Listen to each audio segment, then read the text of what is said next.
Assalamualaikum warahmatullahi wabarakatuh. Alhamdulillahilladzi ahyana ba'dama amatana wa ilaihin nusur. Alhamdulillahilladzi arsala rasulahu bil huda wa dinil haq liyuzhirahu 'ala dini kullih wa kafa billahi syahida. Asyhadu an la ilaha illallah wahdahu la syarikalah wa asyhadu anna Muhammadan abduhu wa rasuluh. Allahumma salli ala Muhammad wa ala ali Muhammad kama sallaita ala Ibrahim wa ala ali Ibrahim wa barik ala Muhammad wa ala ali Muhammad kama barakta ala Ibrahim wa ala ali Ibrahim fil alamin innaka Hamidun Majid. Puja dan syukur kita panjatkan kehadiran Allah Subhanahu wa taala yang alhamdulillah masih memberikan kita banyak sekali nikmat hidup, terutama nikmat keimanan yang masih Allah sematkan di dalam kalbu kita, sehingga walaupun pagi ini sebelum subuh tadi hujan cukup besar, sampai saat sekarang masih hujan, dingin, yang paling enak adalah menarik selimut, tapi alhamdulillah Allah masih membukakan dan memudahkan kita untuk melaksanakan sholat subuh berjamaah dan melaksanakan taklim kita, kajian fikih 4 mazhab. Semoga insyaallah akan membawa keberkahan kepada kita, membawa hidayah kepada kita, dan menambah keilmuan kita tentang agama kita. Salawat dan salam tak pula lupa kita kirimkan kepada junjungan kita Nabi besar Muhammad sallallahu alaihi wasallam. Bapak-bapak sidang jemaah subuh rahimakumullah, kita masuk pada bagian yang ke-16 kajian kita tentang solat, masih berkisar tentang solat. Kalau bulan yang lalu kita membahas tentang bermacam-macam solat sunnah, solat sunnah dari berbagai aspek fikih. Pada saat ini kebetulan juga sekarang adalah mungkin akan ada yang akan berlibur karena liburan cukup panjang, anak-anak sekolah juga libur, mungkin akan ada yang melakukan pulang kampung atau segala macamnya. Insyaallah akan kita bahas pada kesempatan ini adalah solat musafir. Solat musafir. Solat musafir ini kita bedakan atas 3 hal yang akan kita bahas. Yang pertama adalah qasar, yang kedua adalah jamak, dan yang ketiga adalah solat di atas kendaraan. Mudah-mudahan kita bisa selesaikan pada pagi hari ini, subuh ini, ketiga sub bagian tersebut.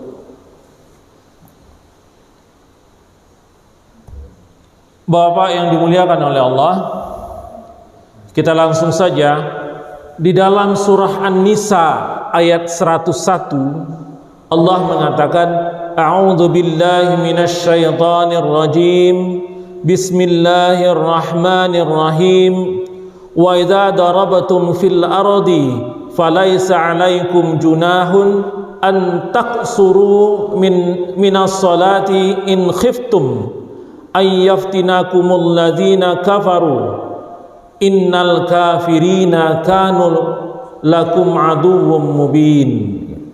Dan apabila kamu bepergian di muka bumi, maka tidaklah mengapa kamu mengqasar sembahyangmu jika kamu takut diserang orang-orang kafir.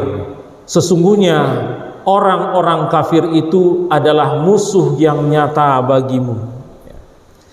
Ini ayat di dalam Al-Quran yang menjadikan hujah mengqasar salat atau melakukan qasar salat. Qasar itu adalah memendekkan atau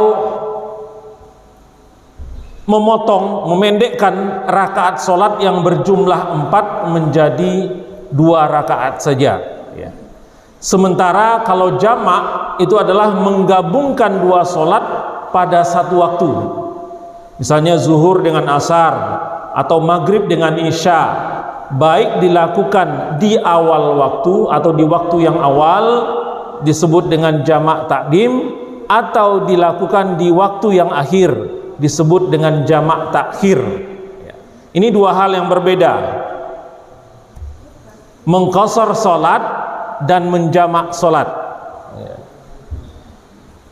Sebelum kita lanjutkan, saya pengen tahu mana yang lebih banyak kita lakukan, menjamak salat atau mengqasar salat?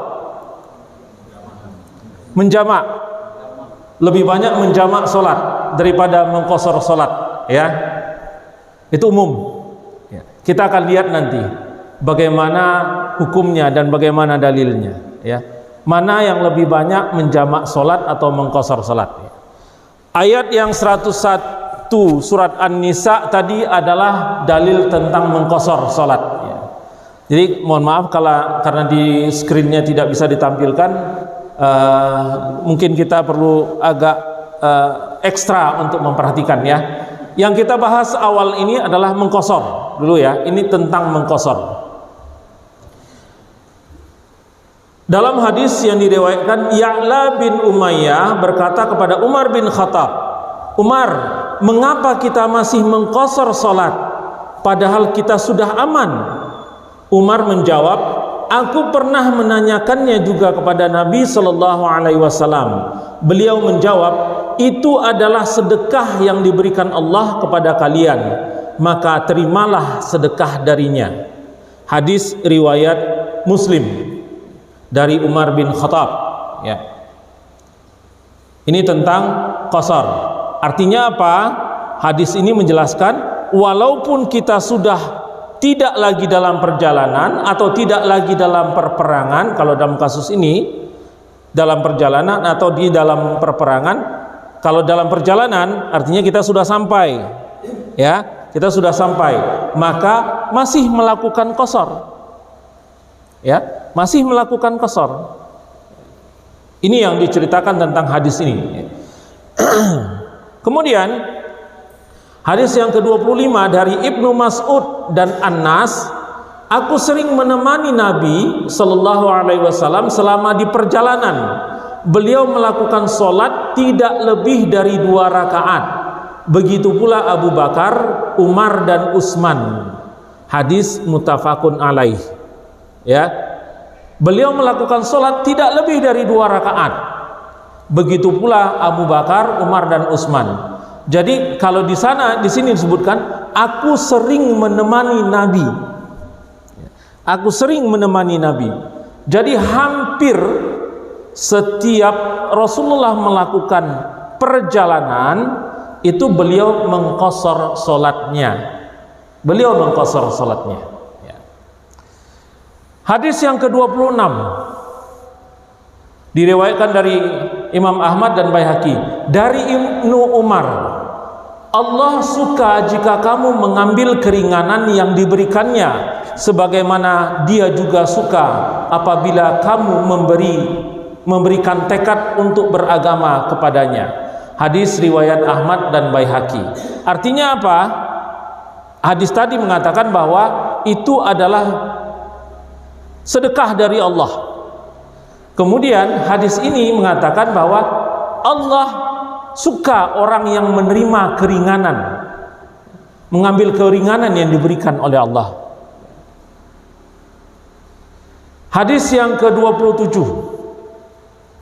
dari Aisyah radhiyallahu anha berkata, "Aku keluar bersama Nabi sallallahu alaihi wasallam untuk umroh di bulan Ramadan.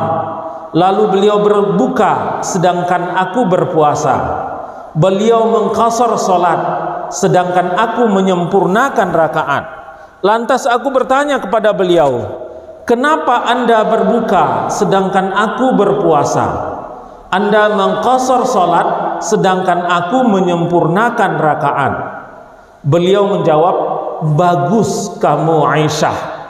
Hadis riwayat Darqutni. Hadis ini menceritakan bahwa Rasulullah dan Aisyah berbeda. Rasulullah mengkasar, Aisyah melengkapkan. Rasulullah berbuka dalam puasanya, Aisyah tidak, tetap berpuasa. Tapi Aisyah dipuji oleh Rasulullah. Ya, ini harus kita lihat konteksnya. Kalau beliau adalah seorang nabi, maka otomatis beliau meletakkan pondasi hukum. Ya, tapi kalau Aisyah tidak meletakkan pondasi hukum, ya, itu sebabnya beliau mencontohkan. Aisyah tidak meletakkan pondasi hukum, tidak punya hak untuk meletakkan pondasi hukum. Ya, ini dalam konteks itu kita melihatnya. Tetapi Rasulullah mengatakan kepada Aisyah, bagus engkau ya Aisyah. Artinya Rasulullah memuji, Rasulullah menyetujui. Ini artinya adalah bahwa qasar itu bukan sesuatu yang diwajibkan. Ya, dia masih peluang, masih dibolehkan untuk melengkapi. Ya. Dari banyak hadis-hadis yang ada, kita ambilkan beberapa saja tadi, ya, mungkin sekitar 5 tadi ya, ada hadis yang kita sampaikan.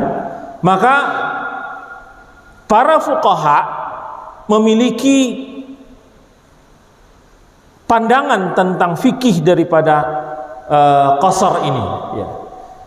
Keempat imam mazhab sepakat atau satu pendapatnya bahwa mengqasar salat dalam suatu perjalanan merupakan syariat, hanya berbeda di dalam hukumnya.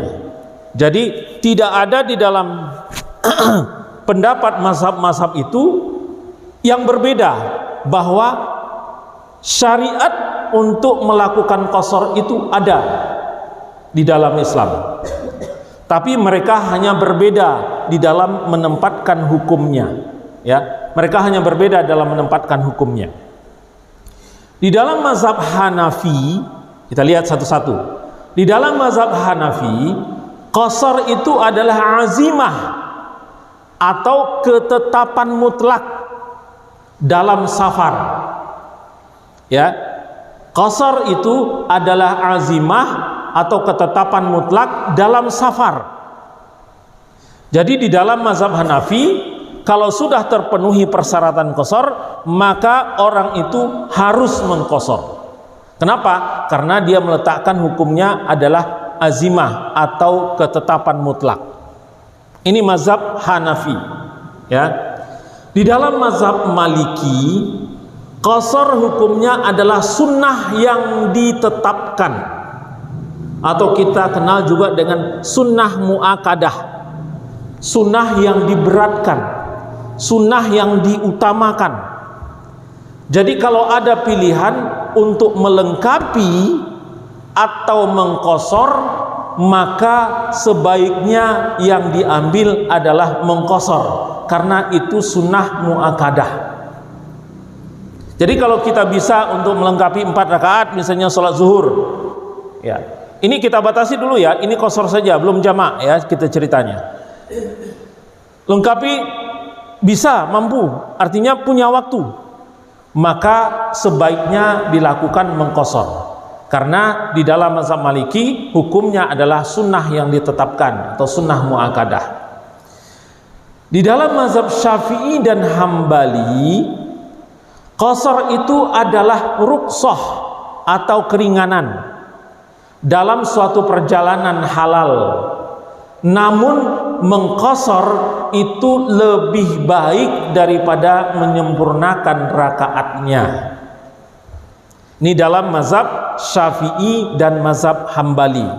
Jadi keempat imam mazhab itu satu pandangannya bahwa qasar itu ada di dalam syariat. Ya, cuma mereka membedakan level hukumnya, itu yang berbeda. Kalau Hanafi itu azimah, ketetapan mutlak, harus dilakukan. Kalau Maliki itu adalah sunnah yang muakkadah, sunnah yang diutamakan.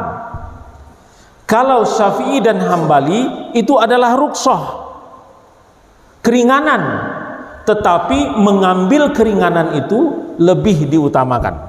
Jadi kelihatan bedanya ya Pak ya. Sama-sama sepakat semua bahwa itu adalah ada syariatnya, tapi mereka menempatkan hukumnya berbeda-beda ya tentang qasar ini ya. Nah, kemudian berapa jarak yang dibolehkan di dalam mengqasar? Ya, berapa jarak yang dibolehkan di dalam mengqasar? Mazhab Syafi'i, Maliki dan Hambali, 3 mazhab ya. Perjalanan yang lebih dari 2 marhalah atau pos, atau perjalanan 2 hari, atau perjalanan 1 hari 1 malam dengan menggunakan unta atau berjalan kaki ya. Kalau 1 hari itu dianggap 6 sampai 7 jam, 2 hari itu sekitar ya 12 sampai 14 jam. Kalau perjalanannya dilakukan pada siang hari dan malam hari, 1 hari, jadi dianggap 6 jam 7 jam itu orang udah harus istirahat. Itu yang disebut dengan marhalah, pos ya. 6 jam 7 jam orang harus istirahat. Nah, ini disebut di dalam mazhab Syafi'i, Maliki dan Hambali 2 marhalah. Itu lebih kurang sekitar 89 km atau 48 mil. Sekitar 89 km. Ya 89 90 lah biar gampang mengingatnya. 89 km. Nah, di dalam mazhab Hanafi, karena itu tadi 3 mazhab ya. Mazhab Hanafi mengatakan 3 marhalah. Perjalanan lebih dari 3 marhalah atau 3 hari perjalanan unta atau berjalan kaki. Jadi requirement Hanafi itu lebih panjang jaraknya ya, 3 marhalah. Kalau mazhab Syafi'i, Maliki dan Hambali 2 marhalah ya. Ada pendapat yang lain, Al-Auza'i boleh qasar dalam perjalanan sehari. Abu Daud mengatakan boleh qasar baik perjalanan jauh ataupun dekat. Keempat imam mazhab itu jika lebih dari 3 hari maka lebih utama qasar.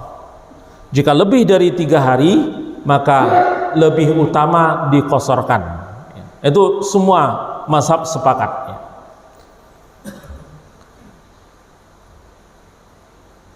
Lantas pertanyaannya adalah jenis perjalanan apa yang dibolehkan untuk mengqasar?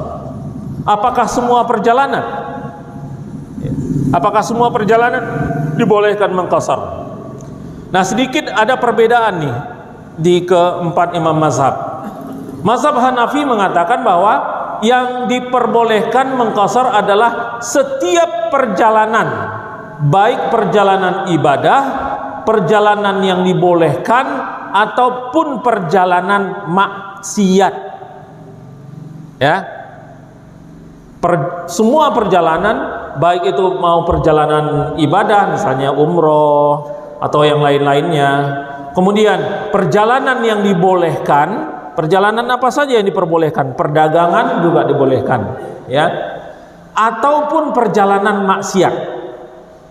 Misalnya pergi dari sini ke kota A mau jual miras, karena miras di sana lebih mahal harganya. Di dalam mazhab Hanafi itu masih diperbolehkan mengqasar salat, walaupun perjalanannya sendiri adalah perjalanan maksiat, perjalanan haram. Ya. Di situ bedanya dengan mazhab yang lain. Mazhab Maliki, Syafi'i dan Hambali dibolehkan mengqasar setiap perjalanan kecuali perjalanan maksiat. Ya, bedanya di situ. Lantas kenapa kok berbeda? Karena mazhab Hanafi tidak melihat tujuan perjalanan, tapi yang dilihat adalah proses perjalanannya. Ya. Tetapi mazhab Maliki, Syafi'i dan Hambali di samping proses perjalanan juga melihat tujuan perjalanan. Itu sebabnya mereka berbeda pendapat di situ, ya. Mereka berbeda pendapat di situ karena parameter yang digunakan berbeda, ya. Jadi kalau dalam mazhab Maliki, Syafi'i dan Hambali, apapun perjalanannya kecuali perjalanan maksiat itu diperbolehkan untuk mengqashar salat. Nah, batasan mulai mazhab Hanafi, Syafi'i dan Hambali tidak boleh mengqashar salat kecuali benar-benar telah meninggalkan perkampungan. Nah, telah meninggalkan perkampungan ini kalau di Jawa susah kita dapatkannya. Kita keluar dari Bojonggede masuk ke Citayam, itu masih perkampungan. Kalau di padang pasir kelihatan, ya, keluar dari satu perkampungan udah padang pasir. Ya, kalau Maliki ada dua pendapat, sampai di tempat yang tidak ada lagi perumahan di kanan kirinya, ya, sudah berlalu 3 mil dari kotanya. Ya, kalau di Jawa mana ada kita kedapatkan ini. Jadi definisi yang ini agak rancu, sehingga para fuqaha lebih mengambil kepada jarak, ya, sangat variatif nanti, ya.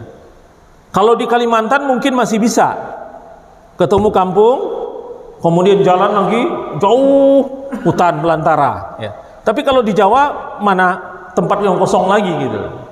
Apalagi Jakarta, Bandung, Surabaya dan segala macamnya, itu kampung semua gitu. Ya. Jadi batasan yang ini mungkin untuk saat sekarang agak sulit dipegang. Maka para fuqaha lebih memegang pada batas jarak, ya. Nah, pertanyaannya adalah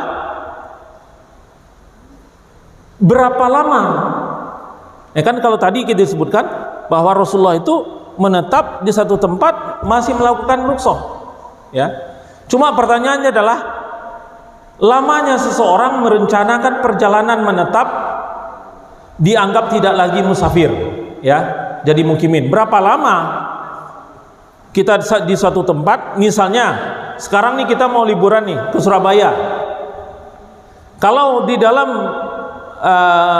dalilnya sampai di Surabaya, kalau itu bukan kampung bapak, ya, bukan istrinya di sana, ya, bukan keluarganya di sana, itu tidak dianggap mukimin.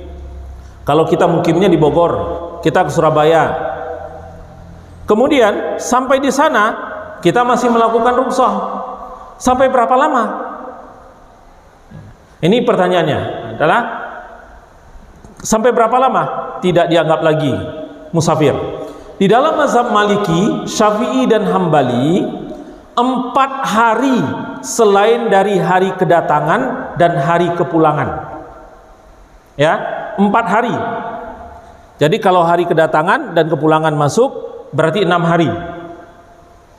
Itu masih termasuk waktu untuk mengqashar, waktu untuk mengqashar salat. Di dalam mazhab Hanafi batasnya itu adalah 15 hari. Jadi kalau kita melakukan suatu perjalanan, kerjalah, ya, kerja, tugas luar kota, kalau masih 4 hari itu kita masih melakukan qashar, ya. Kalau di dalam mazhab Maliki, Syafi'i dan Hambali. Kalau 7 hari atau 10 hari katakan, itu sudah tidak lagi diqashar salatnya, sudah harus lengkap karena dianggap mukim, ya, karena dianggap mukim. Tapi kalau mazhab Hanafi masih yang 10 hari itu batasnya adalah 15 hari, ya, batasnya adalah 15 hari. Nah, di dalam mazhab Syafi'i dan Hambali menambahkan, jika di tempat tujuan namun mengharapkan pekerjaannya segera selesai, atau tempat transit bukan tujuan, bukan tempat yang dituju, batasannya adalah 20 hari termasuk hari kedatangan dan keberangkatan. Jadi misalnya nih, Seseorang melakukan perjalanan, biasanya dagang, ya. Dia berharap sebelum 4 hari, ini dalam mazhab Syafi'i, dia berharap sebelum 4 hari dia sudah menyelesaikan urusannya nih. Sudah menyelesaikan urusannya sebelum 4 hari. Maka dia masih melakukan qasar, tapi meleset. Hari kelima, hari keenam masih ada, belum selesai urusannya. Hari ketujuh masih belum selesai. Hari ke-8 masih belum selesai. Tapi sifat pekerjaannya tuh dia bisa sesaat-saatnya atau sewaktu-waktu bisa selesai pekerjaannya. Ya. Artinya tidak ada estimasi lebih jauh, ya. Maka dia masih boleh melakukan qasar selama maksimal 20 hari. Ya. Selama maksimal 20 hari. Artinya itu adalah menetap yang unpredictable, tidak bisa diterka. Ya. Tidak bisa diterka.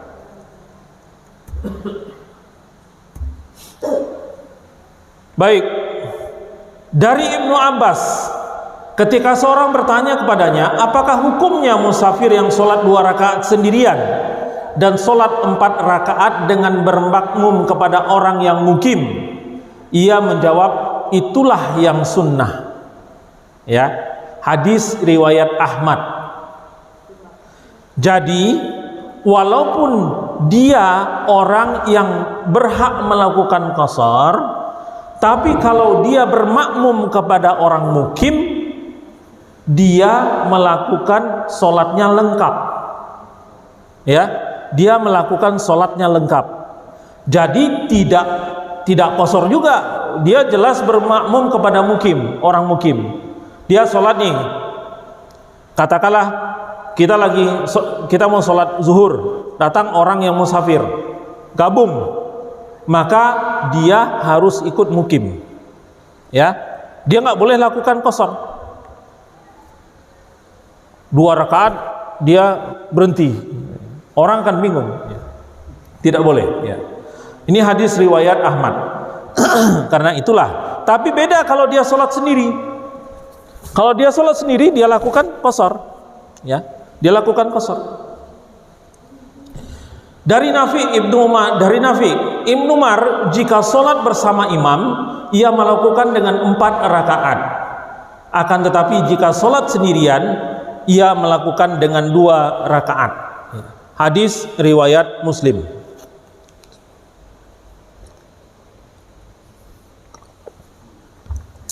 Mantap jahe. Nah, jadi hukum fikihnya, seorang musafir bermakmum mengikuti mukimin.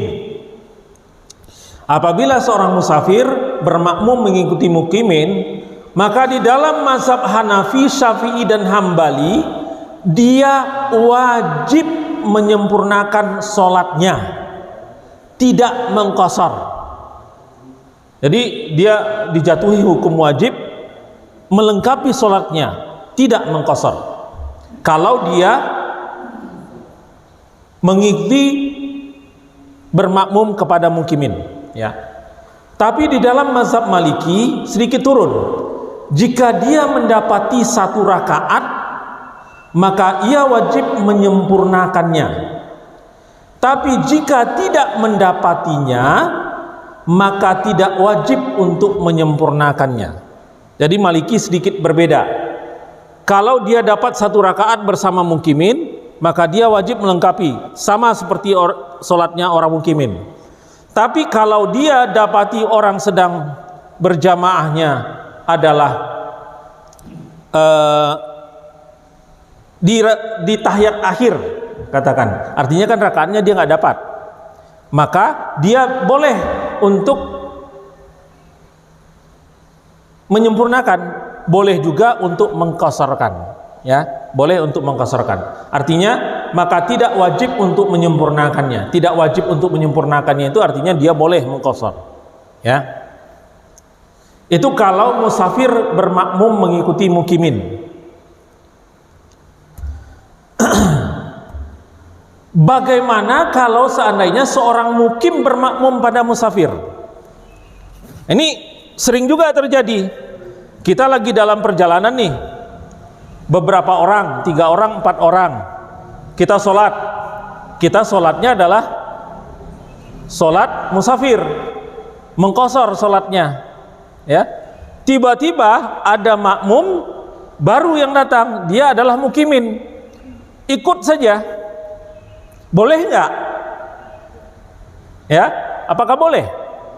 Hah? Iya, makanya saya tanya, boleh nggak gitu loh.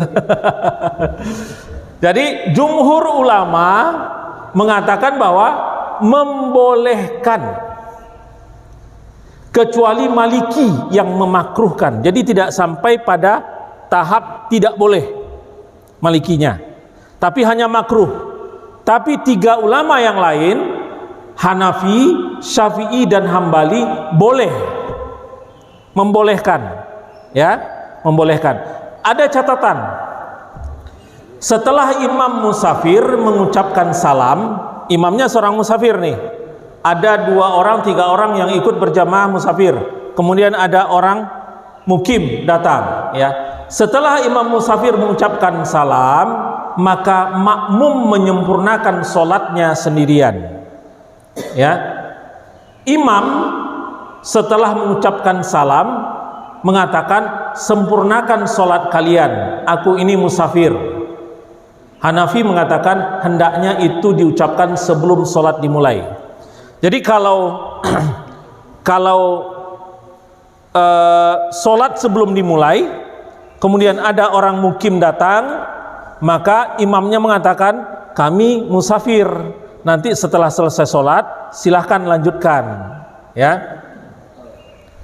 Itu kalau formatnya adalah orang sudah mau ini nih, sudah qomat nih, ya, sudah qomat, datang mukimin, maka si imamnya mengatakan seperti itu.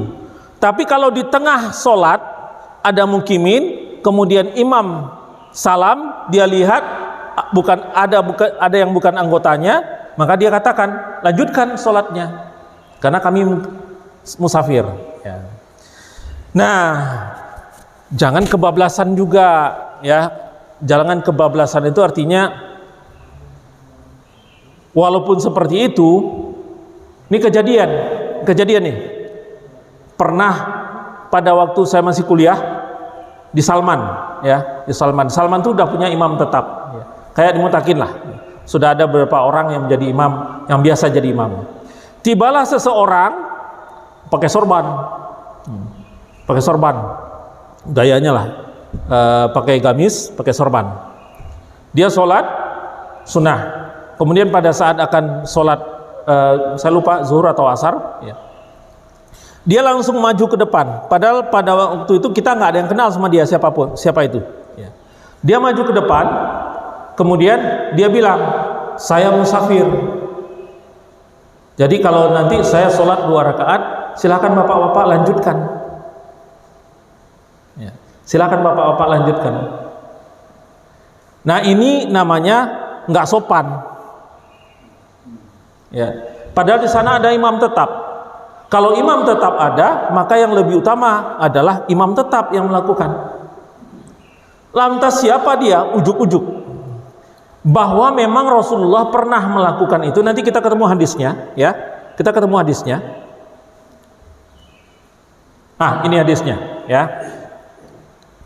Diriwayatkan dari Imam Imran bin Husain, ia berkata, Rasulullah tidak pernah melakukan perjalanan kecuali beliau melaksanakan sholat dengan 2 rakaat sampai kembali.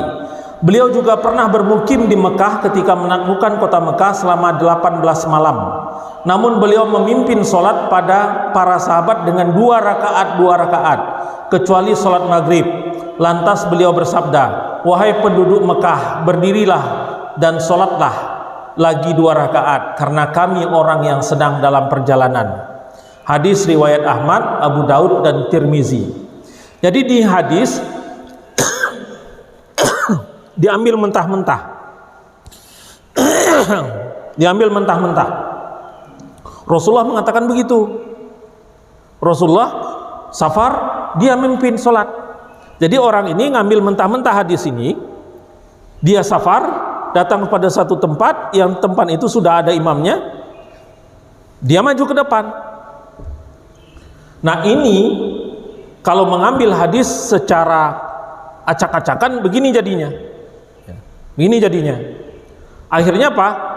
Karena di sana sudah ada imam tetap, dia dipaksa turun. Ya kalau Anda musafir, mundur ke belakang. Ya. Anda bukan nabi. Kalau nabi, iya, karena dalam proses mengajar umat, dan nabi selama hidupnya selalu menjadi imam. Tidak ada yang berani untuk menjadi imam nabi kecuali pada saat terakhir beliau sakit. Ya. Pada saat terakhir beliau sakit, hanya Abu Bakar yang diizinkan untuk menjadi imam. Ya, enggak sama kasusnya dengan kita. Jadi jangan kita ujuk-ujuk karena kita merasa lebih faqih dalam ilmu, ya, dalam ibadah, datang-datang ke tempat orang, kita musafir, kita maju ke depan. Itu namanya bahasanya nggak enak kalau disebut gitu. Kebangetan lah ya. Nah, apakah mengqashar sholat sampai di tujuan hukumnya apa? Kalau hadisnya kan kita sudah jelaskan tadi, ya. Hadisnya sudah kita jelaskan. Fikihnya seperti apa? Di dalam mazhab Maliki, Syafi'i dan Hambali, apabila telah sampai di tempat tujuan, boleh menyempurnakan sholatnya. Ya, apabila telah sampai di tempat tujuan, boleh menyempurnakan sholatnya. Boleh menyempurnakan sholatnya, tapi lebih diutamakan diqashar. Tetapi di dalam mazhab Hanafi dan sebagian pengikut Maliki tidak boleh menyempurnakan sholatnya. Jadi harus qashar. Yang ada ini Hanafi, ya. Hanafi bilang tidak boleh. Kalau sholat sendiri ya. Kalau sholat sendiri, bukan sholat berimam kepada mukim, ya. Kalau sholat sendiri, maka Hanafi mengatakan harus diqashar. Kalau Maliki, Syafi'i dan Hambali sampai di tempat tujuan, utama qashar, tapi boleh untuk melengkapi, menyempurnakan sholatnya. Nah, ini kelihatan di sini Pak, beratnya diberatkan untuk melakukan qashar, ya. Mengqashar sholat di tempat bermukim boleh nggak? Misalkan saya mau pergi ke Surabaya, saya mukimnya di Bogor, tapi saya berangkatnya dari kantor Jakarta, naik mobil lewat Bogor dulu, baru terus ke Surabaya.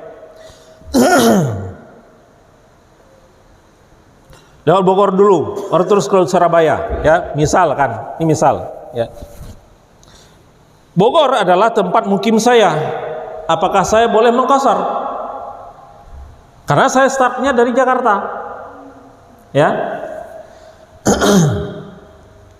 4 imam mazhab, musafir tidak boleh mengqashar sholat apabila sampai pada tempat asli atau tempat mukimnya, walaupun hanya untuk sementara atau suatu urusan dan akan melanjutkan kembali perjalanan.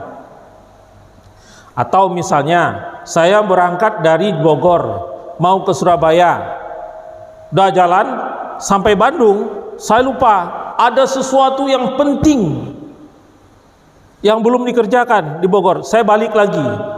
Misalnya mengambil suatu barang lah yang tidak mungkin bisa ditinggalkan untuk urusan saya di Surabaya. Saya balik ke Bogor, kemudian mau lanjut terus ke Surabaya lagi. Nah, ini tidak boleh untuk diqashar menurut keempat imam mazhab karena dia berada di daerah mukim, ya. Hambali menambahkan, dianggap tempat mukim jika ada istri ataupun pernah menikah di tempat itu, walaupun sudah berpisah ataupun masih ada kerabat di daerah itu. Ya. Jadi kalau pernah menikah di satu tempat, walaupun tidak lagi mukim di tempat itu, walaupun istrinya sudah tidak lagi ada di tempat itu, maka pada waktu melewati tempat itu tidak boleh mengqashar sholat. Jadi misalnya Pak Surya mau berangkat ke Surabaya, dia berangkat dari Bogor, terus jalan ke Bandung. Sampai di Bandung kan harusnya dikosor tuh sholatnya, ya dikosor. Ternyata Pak Surya nggak mengkosor sholatnya, itu perlu dicurigai. Jangan-jangan Pak Surya pernah punya istri di Bandung. Jadi seperti itu. Walaupun sudah tidak ada lagi istrinya, tetapi pernah mukim di situ atau pernah punya istri situ, itu tempat itu dianggap sebagai tempat mukim, ya. Dalilnya adalah siapa yang menikah di sebuah daerah maka diwajibkan baginya sholat seperti orang bermukim. Hadis riwayat Ahmad, ya, hadis riwayat Ahmad.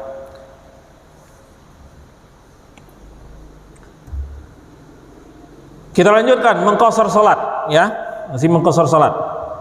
Sholat Jumat bagi seorang musafir bagaimana? Ya, sholat Jumat di dalam mazhab Syafi'i, sholat Jumat itu adalah sholat kewajiban bagi mukimin. Ini kita salah banyak menafsirkan atau banyak melakukan berbeda nih, ya. Sholat Jumat itu adalah sholat kewajiban bagi mukimin, bukan bagi musafir. Ya, persyaratan untuk seseorang wajib jatuhnya sholat Jumat adalah salah satunya adalah dia mukimin. Musafir itu bukan termasuk orang yang wajib sholatnya, sholat Jumat. Sehingga jika mukimin sholat Jumat diikuti oleh musafir yang berniat sholat zuhur, maka musafir itu harus melengkapi sholat zuhurnya. Karena bagi seorang musafir, dia itu kewajibannya adalah sholat zuhur, maka dia kalau ikutan sholat Jumat bagi dia bukan suatu kewajiban, tapi hanya sunnah, tapi tidak membatalkan kewajiban dia melakukan sholat zuhur. Jadi kalau dia pada waktu sholat sunat itu meniatkan di dalam hatinya ini adalah sholat zuhur, maka setelah sholat sunat, sholat Jumat berlangsung 2 rakaat, dia langsung berdiri lanjutkan 2 rakaat lagi. Cuma ini kan akan aneh nih Pak, ya nggak umum kita lakukan. Atau dia meniatkan sholat Jumat, dia meniatkan sholat Jumat, setelah selesai sholat Jumat dia salam, kemudian beberapa saat setelah itu dia lakukan sholat 4 rakaat, dia lakukan sholat 4 rakaat. Kenapa? Karena bagi seorang musafir tidak wajib mendengarkan khutbah, tidak wajib melakukan sholat Jumat, sehingga itu sebabnya dia tetap punya kewajiban untuk sholat zuhur. Jadi kalau dia lakukan sholat Jumat, kemudian dia lakukan setelah itu sholat zuhur, mungkin orang akan melihat dia melakukan sholat ba'diyah, ya. Orang melihat dia melakukan sholat ba'diyah. Nah, dia dapat 2 hal. Dia dapat sholat sunnah, bagi dia sholat sunnah Jumat, ya. Pahala Jumat dia dapat, pahala sholat zuhurnya dia dapat. Paham ya? Paham ya. Saya lihat banyak wajah-wajah yang berkerut. Nanti ada sesi tanya jawab, ya. Sabar. Jika berlayar dalam kapal ada keluarga dan harta bendanya, Maka di dalam mazhab Hanafi, Syafi'i dan Maliki boleh mengqashar salatnya. Tetapi di dalam mazhab Hambali tidak boleh mengqashar salatnya. Dalam perjalanan nih, perjalanan jauh. Katakanlah ke mana? Kalau saya dulu waktu dulu sering kalau pulang kampung itu pakai kapal Kerinci, kapal Kambuna, kapal Lawit nih ya. Lawit. Kalau saya bareng dengan keluarga, maka 3 mazhab mengatakan boleh saya mengqashar salatnya. Tapi di dalam mazhab Hambali mengatakan tidak boleh karena ada keluarga di situ. Kalau ada keluarga di situ dianggap tidak berlaku sebagai safar. Ini dalam mazhab Hambali, tapi dalam mazhab 3 mazhab yang lain membolehkan, ya. Nah, lantas bagaimana pengemudi yang terus-menerus musafir? Ini sopir antar kota, sopir luar kota. Dia kan jalan terus. Apakah dikosor terus? Di dalam mazhab Hanafi, Maliki dan Syafi'i, dia boleh mengqashar salatnya dan berbuka puasa. Jadi pernyataannya adalah dia boleh mengqashar salatnya, walaupun dia itu merupakan profesi buat dia bekerja terus dalam keadaan safar terus. Tetapi di dalam mazhab Hambali ia tidak mendapatkan rukhsah untuk mengqashar salatnya. Hambali tidak membolehkan, ya. Di dalam mazhab Hambali tidak boleh orang yang profesinya sebagai sopir luar kota yang terus-menerus melakukan perjalanan. Hambali mengatakan tidak boleh, tapi 3 mazhab yang lain mengatakan boleh mengqashar salatnya. Ya.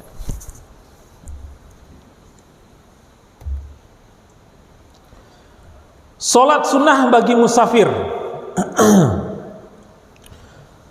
Apakah salat sunnah dilakukan sementara salat yang wajib aja dipotong-potong? Ya, diberikan keringanan. Lantas salat sunnah seperti apa? Ya.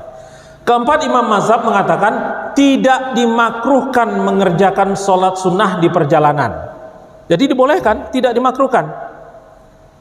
Kalau tidak dimakruhkan itu artinya adalah jaiz. Boleh dilakukan, boleh ditinggalkan. Salat sunnah, apapun salat sunnahnya, baik salat sunnah qabliyah, ba'diyah, atau salat sunnah tahajud, boleh dilakukan, boleh ditinggalkan. Jaiz. Kenapa? Dikatakan tidak dimakruhkan. Sementara Ibnu Umar radhiyallahu anhu mengatakan tidak membenarkan mengerjakan salat sunnah di perjalanan. Tidak dibenarkan mengerjakan salat sunnah di perjalanan. Ini menurut Ibnu Umar, ya. Tapi keempat mazhab mengatakan tidak makruh, boleh saja melakukannya, ya.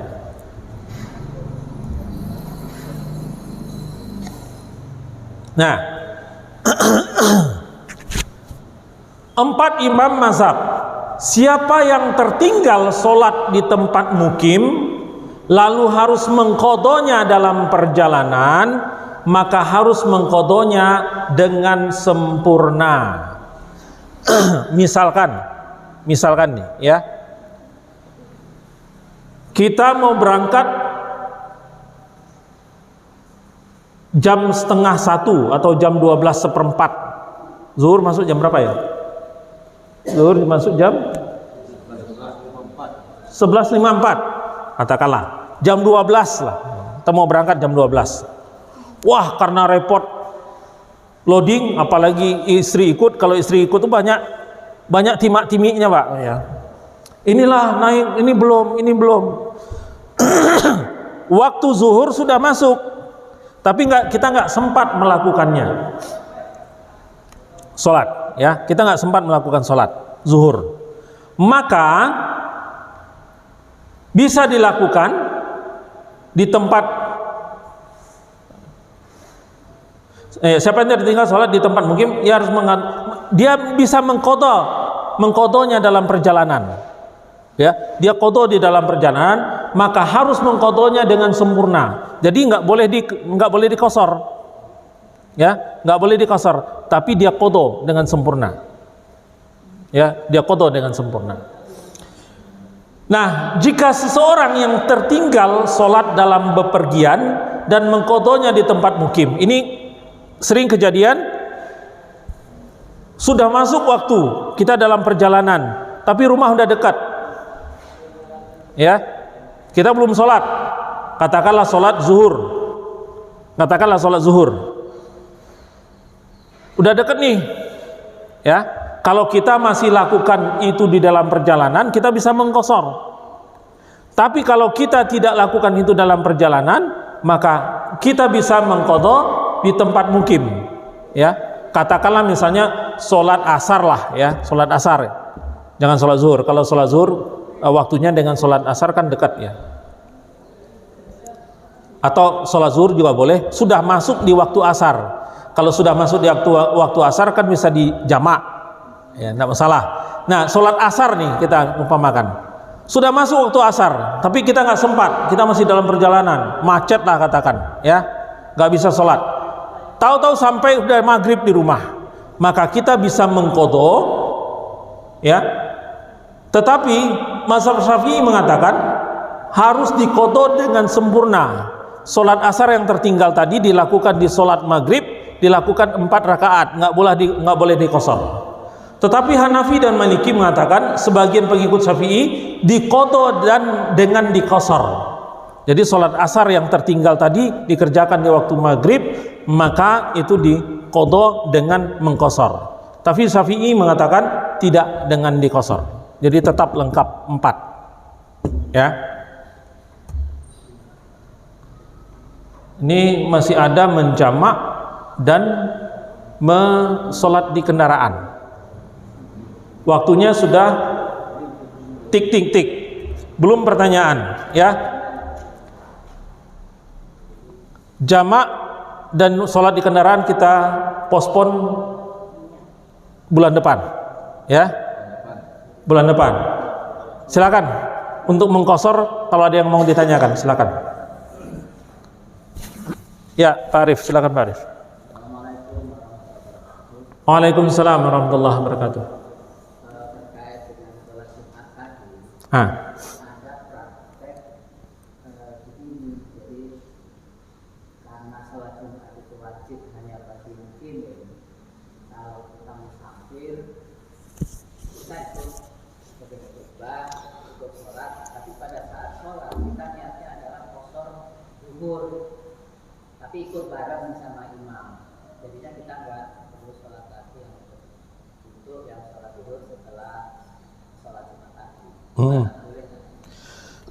Jadi kalau dia ikut sholat tapi dia mengqashar, sholat mukimin kan bukan sholat qashar, ya. Sholat mukimin bukan sholat qashar. Itu sebabnya dia melakukan sholatnya 4 rakaat karena dia mengikut mukimin. Dia ikut sholat mukimin. Kalau dia niatkan sholatnya sholat zuhur, maka kalau seandainya itu sudah melewati batas dari 90 km, boleh. Ini yang Jumat tadi. Ya. Jumat itu kan 2. kan? Ya. Mukimin kan melakukan sholatnya Sholat Jumat 2. pada saat Dia yang musafir dalam perjalanan, ya ikut.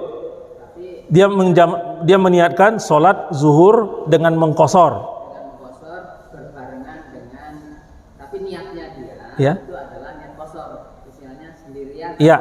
bareng supaya kelihatan rapi bareng. Ya, makanya saya bilang, kalau dia sudah melewati 90 km, maka dia boleh lakukan itu. Dia nggak perlu nambah lagi, ya, nggak perlu nambah lagi. Tetapi kalau dia belum melewati 90 km, ini kan dia dalam perjalanan nih, ya. Katakanlah kalau ke Bandung udah lebih, ya, udah lebih 100, ya. Nah, katakanlah ke Bandung, ya. Bandung perjalanan dari Bogor, terus lewat Puncak katakanlah, atau lewat Cipali, ya, lewat Cipali. Sampai waktu Jumat, dia berhenti. Dia belum boleh qashar karena belum 90.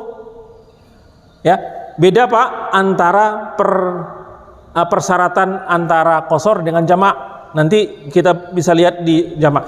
Kalau qashar dia harus lewat dulu batas 90 ini. Nah, yang saya jelaskan tadi, dia itu belum sampai kepada tahap qashar. Dia masih harus 4 rakaat. Maka pada saat itu dia punya 2 pilihan. Melakukan bareng dengan sholat Jumat, kemudian imam salam, dia naik lagi 2 rakaat, ya. Atau dia lakukan sholat Jumat, kemudian dia ulang kembali sholat zuhurnya, ya. Dia lanjutkan dengan sholat zuhur kembali.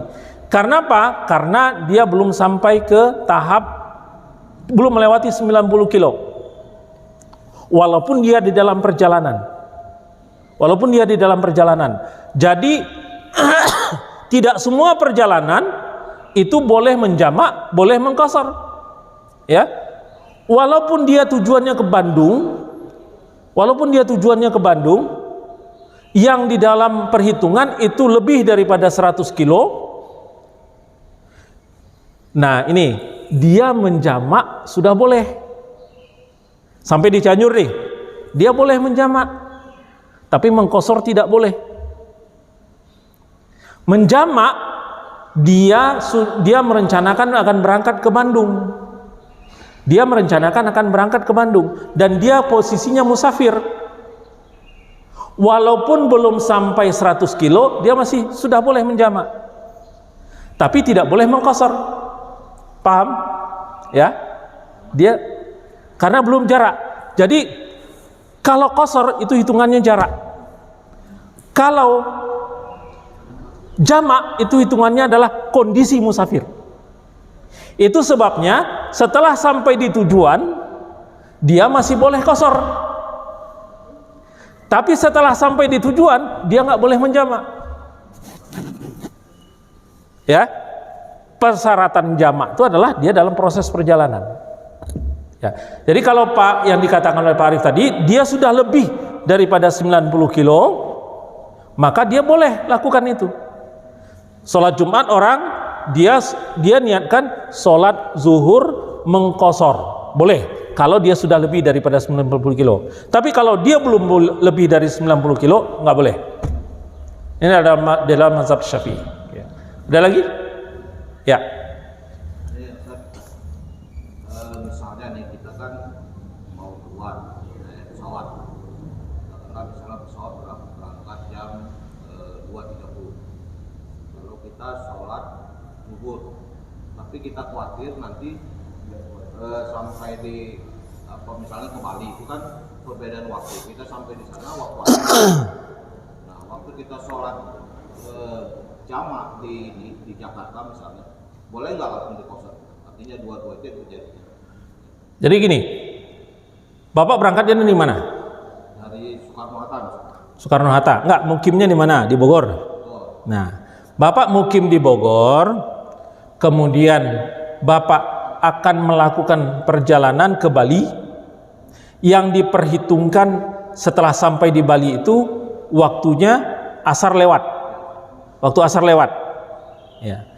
Maka Bapak boleh menjamak di bandara, bukan di rumah, ya, bukan di rumah.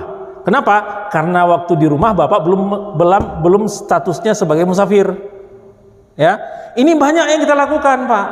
Jamaknya jamak sempurna. Ya, ntar dulu satu-satu saya jawab, ya. Ini banyak yang kita lakukan. Kita mau lakukan perjalanan di rumah, kita sholat dulu, ya. Sholatnya yang lebih celaka lagi itu sholatnya jamak, sholat sudah itu diqashar lagi, gitu kan. Nah, pertanyaan Bapak tadi, Bapak boleh menjamak di bandara. Kenapa? Bapak sudah melakukan perjalanan dari rumah ke bandara pakai mobil, dari bandara ke Bali pakai pesawat misalnya kan, katakan Bapak boleh menjamak di bandara tapi tidak mengqashar. Kenapa? Karena belum jatuh 90 km. Ya, belum jatuh 90 km. Jadi boleh menjamak tapi tidak mengqashar.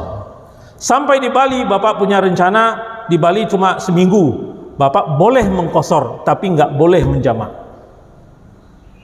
Paham ya? Lengkap ya? Oke, ada lagi? Tapi kalau sebaliknya misalnya dari ini dari Balinya misalnya kondisi seperti tadi, Ya. boleh nggak dijamak qashar untuk pulang? Waktu pulang Bapak kondisinya perjalanan dan musafir boleh mengqashar. Boleh mengqashar. Ada lagi? Sebentar, saya alas dulu pertanyaannya. Bapak boleh mengqashar setelah lakukan perjalanan dari rumah, dari tempat, dari hotel katakanlah katakanlah di Bali, ya. Tidak mengqasharnya boleh, tapi menjamaknya tidak boleh di hotel. Tapi kalau Bapak lakukan itu di bandara Bali, Bapak boleh lakukan jamak, boleh lakukan qashar. Paham ya bedanya? Ya. Oke. Ada lagi? Ya. Mengenai jarak, dia kan Jarak. Ya. 90 kilo. Itu 2 fasah gitu. PP atau sekali jarak? Jaraknya itu adalah jarak tempat di tujuan, bukan PP. Bukan PP. Kalau PP nanti Cianjur masuk ini kita Pak, masuk musafir nanti. Jadi itu jarak yang jarak dari tempat kita ke tempat tujuan. Kalau jarak dari tempat kita ke tempat tujuan lebih daripada 90 kilo, walaupun kita belum nyampe perjalanannya 90 kilo, jamak boleh dilakukan, qashar enggak. Ada lagi? Ya. Kan kita suka misalnya dari bandara itu ke sini kan macet. Kan misalnya dari bandara itu jam mungkin sebelum asar, jam 3 barangkali, lalu sampai di Baranang siang itu maghrib misalnya. Nah waktu kita mengkodok itu mana yang dibuat maghrib duluankah atau yang di asar yang tinggalkan? Mengkodok ya. Saya jawab ringkas. Saya jawab cepat. Ini memang ada 2 pendapat. Boleh dilakukan yang punya waktu atau yang dilakukan yang lebih duluan. Itu dua-dua pendapat punya dalil. Ya, punya dalil. Kalau saya pribadi saya lakukan yang duluan mana? Jadi asar, saya duluan asar, baru setelah itu maghrib. Karena setelah saya lakukan pada saat maghrib, pada saat saya melakukan maghrib masih ada di waktu maghrib, ya masih ada di waktu maghrib. Itu kalau yang saya lakukan. Tapi detail nanti bulan depan kita bahas. Karena ada persyaratan untuk sholat di kendaraan. Ya. Ada lagi? Itu kalau pulang ke Jawa bisa jamak nggak? Dari sampai di apa namanya di pemberhentian itu di tol itu sholat bisa dijamak. Bapak pulangnya kemana? Maghrib sampai. Dari bahasanya udah kelihatan pulangnya pasti ke Jawa ini ya. Indramayu. Sampai rest area maghrib, terus isya kan otomatis masih lama itu. Ya. Nah, ini. Ya, itu banyak kan itu kadang-kadang. Ini cerita jamak nih. Ini kita cerita jamak. Tapi sebenarnya secara detail akan kita bahas bulan depan, ya. Kalau kita dalam perjalanan ketemu di rest area maghrib, dapat maghribnya ya. Dapat maghribnya. Kemudian kita perkirakan nanti kita sampai di tempat tujuan atau akan berhenti lagi di rest area. Biasanya akan berhenti lagi di rest area pada waktu isya. maka dianjurkan untuk tidak menjamak. Masing-masing waktu maghrib. Nah, ini kan yang biasa kita lakukan, kita jamak nih. Biar gampang lah, nanti sampai selesai sampai di rumah tinggal tidur, gitu kan? Beda antara jamak dengan qasar. Kalau qasar itu dianjurkan banget. Kalau jamak jarang dilakukan oleh Rasulullah. Ya, kalau jamak jarang dilakukan oleh Rasulullah, tapi boleh. Ada syariatnya, tapi jarang dilakukan oleh Rasulullah. Karena Rasulullah itu selalu berusaha untuk sholat pada waktunya. Detil, secara detil dengan dalil-dalilnya, insya Allah bulan depan membahas tentang jamak. Ada dua hutang kita, jamak dan sholat di kendaraan. Ini kita masih masalah qasar. Ada lagi pertanyaan? Karena ini berkaitan sih, ya, berkaitan antara jamak, qasar dan sholat di kendaraan. Baik Bapak-bapak, kalau tidak ada lagi yang ingin ditanyakan, kita cukupkan kajian kita pada subuh hari ini. Terlebih terkurang mohon dimaafkan. Yang benar datang dari Allah, yang salah adalah karena kedhaifan saya pribadi. Terlebih terkurang mohon dimaafkan. Kita tutup dengan membaca doa kafaratul majlis. Subhanakallahumma wa bihamdika asyhadu an la ilaha illa anta astaghfiruka wa atubu ilaik. Wabillahi taufiq wal hidayah. Wassalamualaikum warahmatullahi wabarakatuh.